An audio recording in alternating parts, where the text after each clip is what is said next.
E o presidente do Senado, Davi Alcolumbre, ele emitiu uma nota. Divulgou essa nota pública neste domingo com várias críticas ao governo Lula, aumentando ainda mais a crise entre Congresso e Planalto.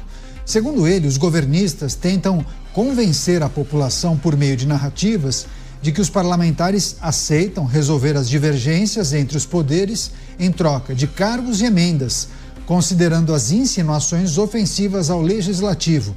Além disso, Alcolumbre acusou o governo de tentar interferir no Senado, já que o Planalto estaria segurando o envio de documentos necessários para a realização da sabatina de Jorge Messias, para impedir propositalmente uma eventual derrota.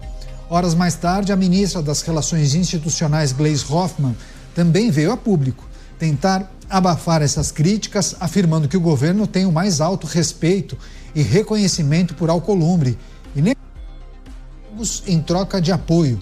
Chamar os nossos comentaristas. Luiz Felipe Dávila, ao vivo conectado com a gente, vai trazer suas avaliações sobre essas trocas de acusações, depois panos quentes sendo colocados por integrantes do governo. Mota, me perdoa, Dávila, daqui a pouco o Mota vai estar com a gente. Dávila, o que é preciso considerar quando o Alcolumbre faz essas críticas ao governo e o governo se defende dizendo não, nunca adotamos esse expediente? Eu digo que essa tensão entre executivo e legislativo, Caniato, ela se dá muito em torno de um executivo frágil, um executivo à deriva. Isso aumenta o poder de barganha do poder legislativo. E é óbvio que tem, sim, cargos em jogo. E certamente, se esses cargos forem aceitos, a resistência ao nome de Jorge Messias reduz no legislativo, principalmente no Senado nessa altura. Portanto, é sim uma tensão, apesar da carta e da postura dura de Alcolumbre, é sim um jogo do fisiologismo e da política. As duas coisas combinadas, quando um governo está à deriva, só aumenta o poder de pressão do legislativo sobre o executivo. Essa tensão vai perdurar cada vez mais no próximo ano, porque boa parte do centrão já desembarcou do governo e vai criar mais dificuldades do que facilidades para o governo no próximo ano. Pois é, daqui a pouco o Mota e também o Diego Tavares farão as análises em relação a essa situação. Eu só tenho um aspecto que a gente precisa se aprofundar. Deixa eu perguntar para o Dávila, porque por mais que a gente observe esse tipo de posicionamento, tanto do Congresso Nacional, né, na figura, neste momento, de Davi Alcolumbre, e também os representantes do governo ou parlamentares que integram a base governista, e muitos pintam isso como é uma crise entre a presidência da República e o Congresso Nacional. Mas dá para a gente projetar quais são as consequências que nós fatalmente iremos nos deparar, que muitos falam, como consequência, a não aprovação de Jorge Messias poderia ser contabilizada. Você acha que é um exagero falar em não aprovação da sabatina de Jorge Messias como uma consequência dessa crise, Dávila?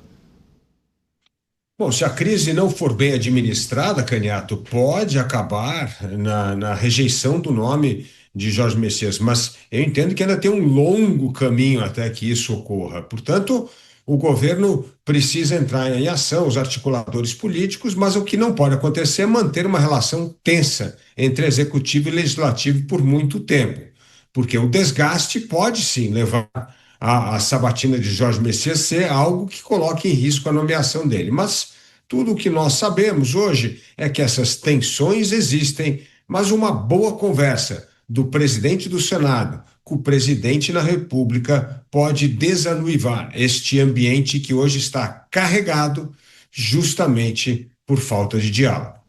Pois é, a situação que envolve o Congresso Nacional e o Palácio do Planalto, a presidência da República, mais um capítulo do que muitos têm considerado como crise, e aí essa manifestação, inclusive, de Davi Alcolumbre dizendo que não trocamos apoio por cargos. Vamos chamar o Roberto Mota agora, conectado ao vivo lá no Rio de Janeiro. Mota, seja bem-vindo, ótima noite a você. As trocas de acusações e, naturalmente, as dúvidas sobre como isso seria resolvido. Boa noite. Boa noite, Caniato. Boa noite, meus colegas de bancada. Boa noite à nossa audiência. O senador teria dito que é nítida a tentativa de setores do Executivo de criar uma falsa impressão perante a sociedade de que as divergências entre os poderes são resolvidas por ajuste fisiológico, com cargos e emendas. E o senador tem razão. Esse parece mesmo ter sido um dos principais objetivos do partido que está no poder no Brasil hoje: implantar na cabeça da população uma profunda descrença pela política e pelos políticos. Nunca é tarde para reagir a isso. Diego Tavares também conectado com a gente. Seja bem-vindo, uma ótima noite a você. Diego retorna aqui ao programa Os Pingos nos Is. Diego, o que achou do posicionamento do presidente do Senado, do Congresso, Davi Alcolumbre, a nota emitida por ele no fim de semana e a resposta do governo, a maneira como o governo se justificou? Como observa essa troca de acusações? Boa noite, Caniato, boa noite, Mota, boa noite, Dávila e todos que nos acompanham nessa noite aqui nos Pingos nos Is. É sempre um prazer fazer parte dessa bancada. Caniato, a nota do Davi Alcolumbre é uma nota muito sincera e em um bom tom.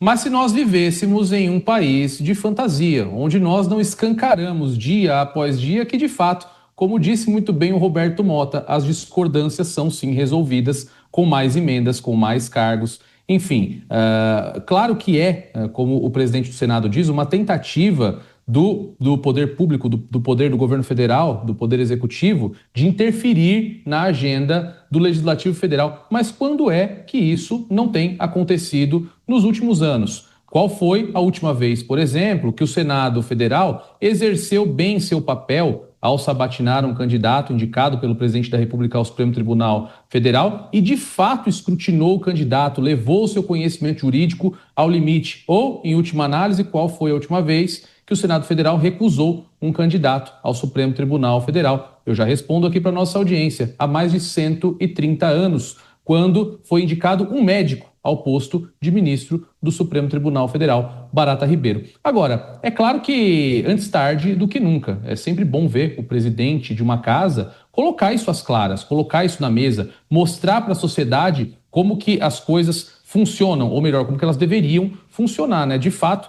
não é de bom tom em uma democracia que tudo, absolutamente toda pauta, absolutamente todo entendimento, absolutamente toda crença dentro do debate público tenha um preço, tenha uma tabela ali em cargos, em espaços, em valores de emenda, que, se cumprida, o presidente da República tem total controle sobre o parlamento. Então, esse levante pode ser, de fato, um marco, ainda que não titularizado pelos políticos ideais para levantar essa bandeira, porque, como eu disse, não raras vezes a gente já acompanhou acontecer exatamente aquilo que Davi Alcolumbre disse que o Planalto os acusa de fazer. Mas, antes tarde do que nunca, como eu disse, espero que esse seja um marco e que, se for o caso, inclusive com a rejeição do nome de Jorge Messias ao Supremo Tribunal Federal, o parlamento mostre que tem protagonismo, o parlamento mostre que não está ali só para consumir o dinheiro público na sua atividade, mas para, de fato, realizar aquilo que cumpre ao Congresso Nacional conforme as atribuições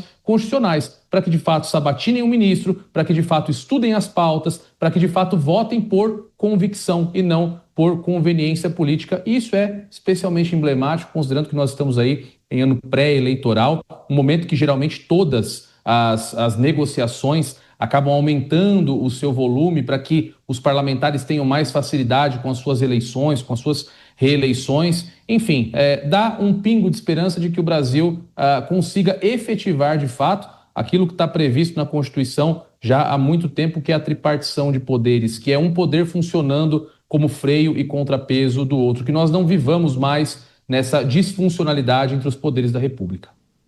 Pois é, inclusive é bom destacar para a nossa audiência, informação de bastidor, ao que tudo indica, Davi Alcolumbre deve manter a sabatina no dia 10. O governo e integrantes da base governista gostariam de adiar, inclusive para o ano que vem, para que tivesse mais tempo para fazer aquele processo de convencimento dos senadores. Deixa eu só passar para o Mota, para ele refletir sobre o aspecto que envolve a crise ou a suposta crise. Se há uma crise, ela passa necessariamente pela indicação de Jorge Messias para a vaga no Supremo Tribunal Federal, Mota? Porque não faz tanto tempo assim que chamavam Davi Alcolumbre de aliado do governo federal. Então muitos ficam sem entender, né? Candidato, o inimigo de hoje é o aliado de amanhã e vai ser o adversário de depois de amanhã. Isso, por si só, não é nada demais. A política funciona assim mesmo. O que tem demais nessa história é o que o senador disse. Se a população brasileira perder a esperança de que a política adiante para alguma coisa na melhoria das nossas vidas, o que é que resta, né? O governo negou que esteja negociando o apoio do Congresso em troca de verbas e de cargos. Mas essa é exatamente a impressão que a gente tem. Pode ser equivocada, mas é a impressão que a gente tem. A ideia de que o brasileiro médio tem é de que a função da máquina do Estado é criar cargos e verbas para os amigos. E aí eu recomendo um teste simples, um teste que qualquer cidadão pode fazer para verificar se realmente a máquina do Estado está a serviço do cidadão ou se ela está a serviço dela mesma e daqueles que a controlam. Faz o seguinte, peça para alguém do governo federal, e eu acho que esse teste você pode fazer com qualquer pessoa do governo, qualquer pessoa. Peça para ela dizer de cabeça, sem consultar nada, o nome dos 38 ministérios e dos 38 ministros. O Dávila abriu um sorriso, né, Dávila? Talvez seja difícil, mas, Dávila, é preciso considerar que talvez o governo abra a caixa de ferramentas e se utilize de um expediente que é muito conhecido, né? E muito conhecido justamente por convencer os parlamentares a andarem de forma mais alinhada, né, às propostas do próprio governo. Candidato, só que a situação está ficando cada vez mais dramática. Por exemplo, o Senado resolveu atrapalhar, entre aspas, a vida do governo, passando mais um privilégio para uma categoria de funcionário público com aposentadoria especial. Isso só atrapalha o nosso bolso, não é o do governo. Aliás, se quisesse ajudar a população, Davi Alcolumbre poderia desengavetar, por exemplo, os supersalários, que estão há 2 anos parados na gaveta do Senado. Esse sim, colocar em votação teria impacto imediato na redução da despesa pública em mais de 3 bilhões de reais. Além de tudo, Candidato, uma medida moralizadora. Afinal de contas, é um escândalo consumir mais de 3 bilhões de reais com o salário de uma pequena elite do funcionalismo público, quase todos do poder judiciário, que ganham acima do teto constitucional. Isto sim seria uma medida para dar um recado da independência. Agora, daqui a pouco sai uma nomeação e sai todo mundo dando abraço, e aí depois querem que a gente não acha que há fisiologismo na barganha entre legislativo e executivo. Temos aqui várias pautas para reduzir o tamanho da despesa pública, mas isso não parece muito palatável ao presidente do Senado, mas seria extremamente popular perante a população. Agora, essa falta de coalizão que o Executivo Federal tem no Congresso Nacional, muita dificuldade de articular, muitos falam inclusive na possibilidade do indicado não passar na sabatina do Senado Federal. Diego, dá para a gente projetar quais são as consequências dessa dificuldade em administrar uma crise junto ao Congresso?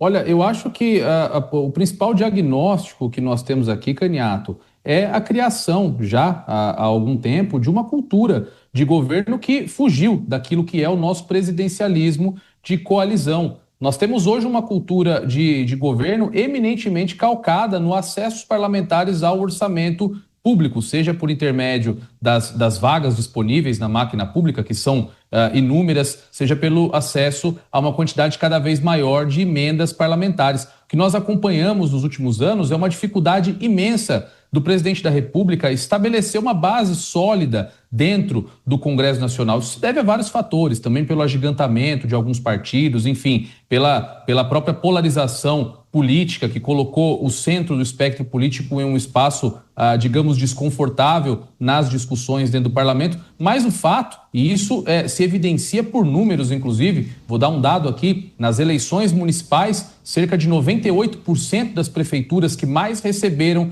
dinheiro de emendas parlamentares ou reelegeram os seus prefeitos ou elegeram os sucessores do prefeito que estava na cadeira. Então, está muito claro que existe uma cultura de governar por intermédio do orçamento, e para os parlamentares acaba sendo muito mais vantajoso fazer como faz o Uber, cobra por corrida.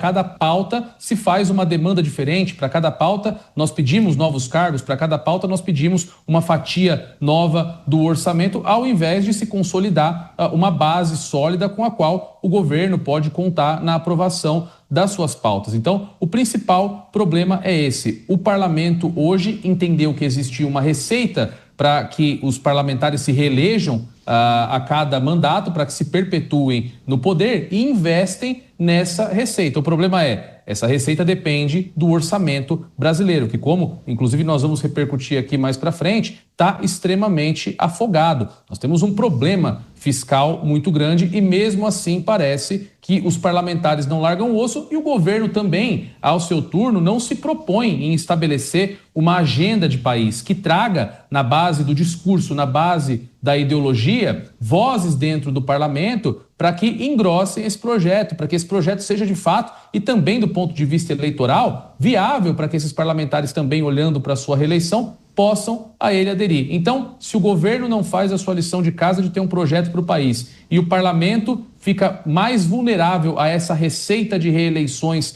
sucessivas, há de fato a construção também de uma agenda de Brasil, vamos continuar patinando nesse lamaçal. O Brasil sem crescimento algum, pelo contrário, piorando cada vez mais a sua situação econômica, em torno de, como muito bem disse o Dávila, perpetuar no poder uma elite do funcionalismo público que tem acesso a grandes salários, que tem acesso a muitos cargos e uma vida digna de países nórdicos aqui às custas do pagador de imposto brasileiro.